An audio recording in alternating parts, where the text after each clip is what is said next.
আপনার নেতৃত্বাধীন সরকার জনগণের কল্যাণে অগ্রাধিকার ভিত্তিতে 180 দিনের মধ্যে কোন কোন কর্মসূচি গ্রহণ করিয়াছে কিনা? প্রশ্নের উত্তর হ্যাঁ হইলে উক্ত অগ্রাধিকার অনুসারে কর্মসূচি সমূহ কি কি এবং দৃশ্যমান অগ্রগতির চিত্র কি?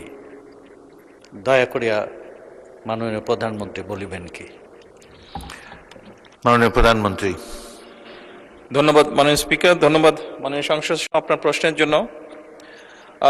মাননীয় স্পিকার, সরকারের নির্বাচনী ইশতেহারে ঘোষিত কার্যক্রমসমূহ বাস্তবায়নে সকল মন্ত্রণালয় এবং বিভাগ আগামী 180 দিনের কর্মসূচির আলোকে কর্মপরিকল্পনা প্রণয়ন করেছে এবং সেগুলো বাস্তবায়নের উদ্যোগ এরই ভিতরে গ্রহণ করেছে। তারই একটি অংশ হিসাবে নিশ্চয়ই আপনি মাননীয় স্পিকার পত্রপত্রিকায় দেখেছেন, সংবাদে দেখেছেন যে গতকাল আমাদের যে কৃষক কার্ডের যে কমিটমেন্ট ছিল জনগণের মাঝে, সেটির কাজও আমরা, পাইলট প্রজেক্টের কাজ আমরা গতকাল শুরু করেছি। এর বাইরেও মাননীয় স্পিকার, সমগ্র বাংলাদেশের মানুষ দেখছে যে আমাদের কমিটমেন্ট যেগুলো ছিল নির্বাচনের সময় জনগণকে দেওয়া, সেই প্রতিশ্রুতির কাজগুলো আমরা পর্যায়ক্রমিকভাবে শুরু করেছি। আমি যদি সবগুলো এখানে উল্লেখ করতে চাই, অনেক সময়ের প্রয়োজন আছে মাননীয় স্পিকার। সংসদের সময় অত্যন্ত মূল্যবান, সেই জন্য আমি এই পরে যেগুলো আছে সেগুলোকে পঠিত বলিয়া গণ্য করার জন্য অনুরোধ জানাচ্ছি। ধন্যবাদ মাননীয় প্রধানমন্ত্রী। উত্তরের বাকি অংশ পঠিত বলে গণ্য হলো। মাননীয় সদস্য শামসুর রহমান শিমুল বিশ্বাস, আপনি একটি সম্পূরক প্রশ্ন করতে পারেন। বিসমিল্লাহির রহমানির রহিম। মাননীয় প্রধানমন্ত্রী, আপনার গৃহীত বেশ কিছু কর্মসূচি ইতিমধ্যে বাস্তবায়ন শুরু হয়েছে। বৃক্ষরোপণ, নদী, খাল, বিল, হাওর খনন, ফ্যামিলি কার্ড, কৃষি কার্ড, স্বাস্থ্য কার্ড, আলেম ওলামাদের ভাতা, সম্মানী ভাতা এবং কর্মসংস্থানের যে প্রকল্প গ্রহণ করা হয়েছে, তার সবাই, পক্ষ বিপক্ষ সবাই এটা প্রশংসা করছে, মানুষ উপকৃত হচ্ছে। আমার একটা প্রশ্ন মাননীয় প্রধানমন্ত্রী, গত জুলাই বিপ্লবে আপনার প্রত্যক্ষ নির্দেশে আমরা বাংলাদেশের এই ভাগ্যহত শ্রমিক শ্রেণীকে এই লড়াইয়ে অংশগ্রহণ করার জন্য আমরা উদ্বুদ্ধ করেছিলাম।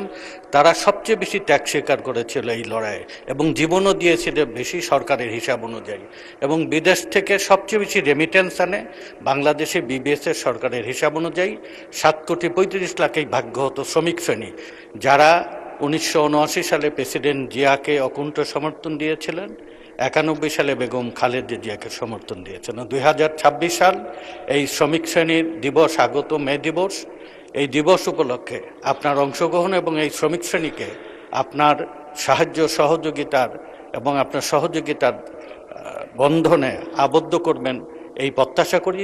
শ্রমিক এবং কর্মচারীদের জন্য আপনার কাছে সহযোগিতা চাই। আমার কথা শেষ করছি। খোদা হাফেজ। সালাম। মাননীয় প্রধানমন্ত্রী। ধন্যবাদ মাননীয় স্পিকার, ধন্যবাদ মাননীয় সংসদ সদস্য আপনার সম্পূরক প্রশ্নের জন্য। মাননীয় সংসদ সদস্য, আপনি যে প্রশ্নটি করেছেন শ্রমিক শ্রেণীকে লক্ষ্য করে বা উদ্দেশ্য করে, আপনি যদি মাননীয় স্পিকার, আপনি যদি খেয়াল করে থাকেন তাহলে দেখবেন যে বিগত নির্বাচনের সময় বাংলাদেশ জাতীয়তাবাদী দল যেই ম্যানিফেস্টো বা যেই প্রতিশ্রুতিগুলি বাংলাদেশের মানুষের সামনে উপস্থাপন করেছিল, সেই প্রতিশ্রুতিগুলোর মধ্যে প্রত্যেকটি শ্রেণীর জন্য আমরা কিছু না কিছু বিষয়বস্তু রেখেছি।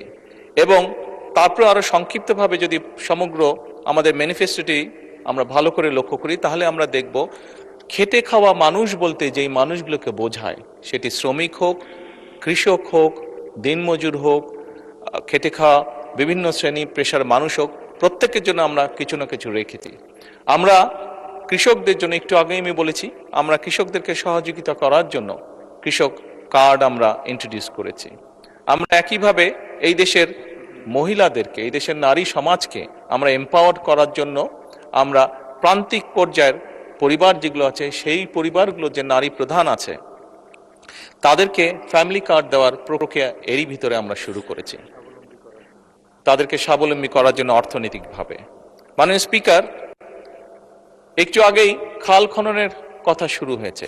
এই খাল খনন শুধু যে কৃষকদেরকে উপকৃত করবে তাই নয়, এই খাল খনন গ্রামে বাস করা মানুষ গঞ্জে বাস করা মানুষ, শহরে বাস করা মানুষ, বিশেষ করে খেটে খাওয়া মানুষ, সাধারণ মানুষ বলতে আমরা যাদেরকে বুঝি, প্রত্যেক শ্রেণী পেশার মানুষ কোনো না কোনো ভাবে উপকৃত হবে, নারী হোক পুরুষ হোক, এই খাল খননের মাধ্যমে। মাননীয় স্পিকার, এই সংসদে আমরা উপস্থাপন করেছি যে আমাদের বাংলাদেশ জাতীয়তাবাদী দলের ইলেকশনের আগে, নির্বাচনের আগে প্রতিশ্রুতি ছিল আমরা দেশে 5 বছরে ইনশাআল্লাহ 25 কোটি বৃক্ষ রোপণ করব। এবং এই বৃক্ষরোপণেও বিভিন্নভাবে সমাজের খেটে খাওয়া বিভিন্ন মানুষ বিভিন্নভাবে উপকৃত হবে, সেটি শ্রমিক হোক, সেটি নারী হোক, সেটি আর যে কোনো ধরনের মানুষ হোক না কেন, খেটে খাওয়া মানুষ। একইভাবে মাননীয় স্পিকার, আমরা বলেছিলাম সমাজের এমন কিছু মানুষ আছে যারা ধর্মের সাথে, বিশেষ করে বিভিন্ন আমাদের জন্ম থেকে মৃত্যু পর্যন্ত যাদের কাছে আমরা বিভিন্ন রকমের পরামর্শ গ্রহণ করে থাকি, সেটি মুসলমান হিসাবে মসজিদ মাদ্রাসা যেগুলো আছে তার খতিব, ইমাম, মুয়াজ্জিম সাহেবরা, অন্য ধর্মীয় প্রতিষ্ঠান, অন্য ধর্মের যে ধর্মীয় প্রতিষ্ঠান সেখানে যারা ধর্মগুরু আছে, তারাও খেটে খাওয়া মানুষেরই অংশ। তাদেরকেও সহযোগিতা করার জন্য আমরা সরকার থেকে সম্মানীর ব্যবস্থা করব বলেছিলাম এবং সেটির কাজও আমরা শুরু করেছি মাননীয় স্পিকার। একই সাথে মাননীয় স্পিকার, আমরা বলেছিলাম যে আমরা দেশে পেশাদার খেলোয়াড় তৈরি করতে চাই। এই যে পেশাদার খেলোয়াড়, মাননীয় স্পিকার, এই পেশাদার খেলোয়াড় যারা হতে চাইছে, এই মানুষগুলো কিন্তু খেটে খাওয়া মানুষ যে পরিবারগুলো আছে তাদেরই পরিবারের কোনো সদস্য। কাজেই তারা যাতে খেটে খাওয়া পরিবারের সদস্য, মানুষের পরিবারের সদস্য হলেও তারা যাতে তাদের যেই প্রফেশনটা সেটাতে যাতে তারা সঠিকভাবে গড়ে তুলতে পারে, সেজন্য তাদেরকে আমরা সহযোগিতা করতে চেয়েছি এবং সেই কাজটিও আমরা শুরু করেছি মাননীয় স্পিকার। সেই জন্যই মাননীয় সংসদ সদস্যের প্রশ্নের উত্তর আমি বলবো, বাংলাদেশ জাতীয়তাবাদী দল, যে দলটিকে বিগত নির্বাচনে এই দেশের মানুষ বিপুল ভোট দিয়ে জয়যুক্ত করেছে দেশকে পরিচালনা করার জন্য, এই দলের কমিটমেন্ট হচ্ছে এই দেশের মানুষের প্রতি মাননীয় স্পিকার। এই দলের কমিটমেন্ট হচ্ছে এই বাংলাদেশের প্রতি মাননীয় স্পিকার। এবং সেজন্যই আমাদের যে ম্যানিফেস্টো ছিল সেখানে যেরকম আমরা শিল্পোদ্যোক্তা যারা আছেন তাদের জন্য যেরকম পলিসি গ্রহণ করেছি, একইভাবে খেটে খাওয়া মানুষ, বিভিন্ন শ্রেণী পেশার মানুষ যারা ওয়ার্কিং ক্লাস বা খেটে খাওয়া মানুষ, তারা কিভাবে ধীরে ধীরে তাদের জীবনযাত্রা মান উন্নয়ন করতে পারে, সেজন্য আমরা বিভিন্ন রকম পলিসি গ্রহণ করেছি, আমরা বিভিন্ন রকম প্রতিশ্রুতি দিয়েছি এবং মাননীয় স্পিকার, সেই প্রতিশ্রুতিগুলো বাস্তবায়নের কাজও আমরা শুরু করে দিয়েছি মাননীয়।